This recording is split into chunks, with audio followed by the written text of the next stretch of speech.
Here are two misconceptions about your attachment style and your ex's attachment style that you're getting wrong. I'm Benny Lichtenwallner. I help people get their exes back. And I used to be a dating coach. So I was in the world of attraction and game playing and all this stuff.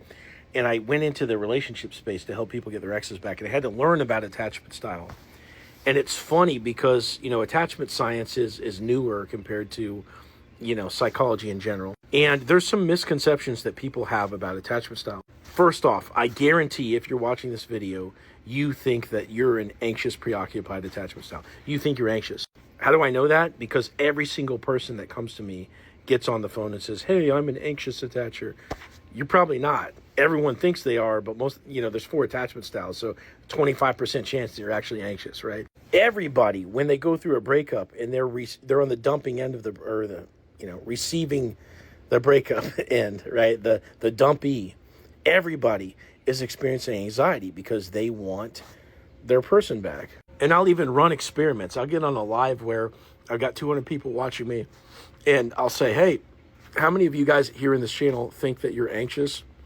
And the whole channel goes, me, in the comments. And that's just what people think. So again, if you think you're an anxious attachment style, there's a good chance that you're actually not. And the other common misconception is that you think your ex is a fearful avoidant when a lot of times they're actually a dismissive avoidant.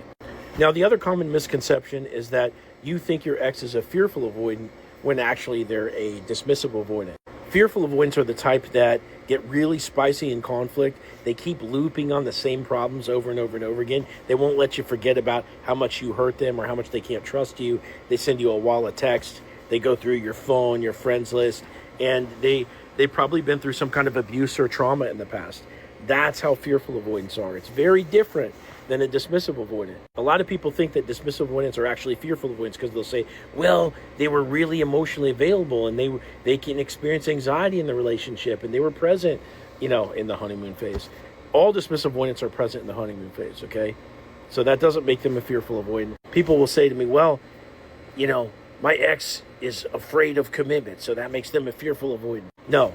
Fearful avoidants are not afraid of commitment. Maybe on some level they're afraid of commitment because they don't want to get hurt, but it's not the kind of fear of commitment that affects emotional availability the same way. They just have some communication hang-ups in terms of communicating too forcefully, okay? Now, dismissive avoidants don't communicate at all or enough. And yes, dismissive avoidants have a general fear of commitment, okay?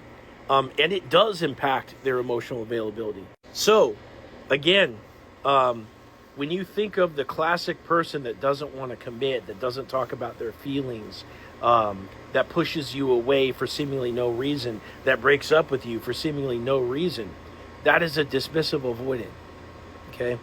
For somebody that is hung up about the issues and they rake you over the coals and they go through your phone and they don't trust you, that is technically more along the lines of a fearful avoidance. Now, if you want to determine your attachment style, your ex's attachment style, you want help getting your ex back, look into my profile, click this link, set up a call with me, tell me your story, and I'll give you a step-by-step plan for getting your ex back.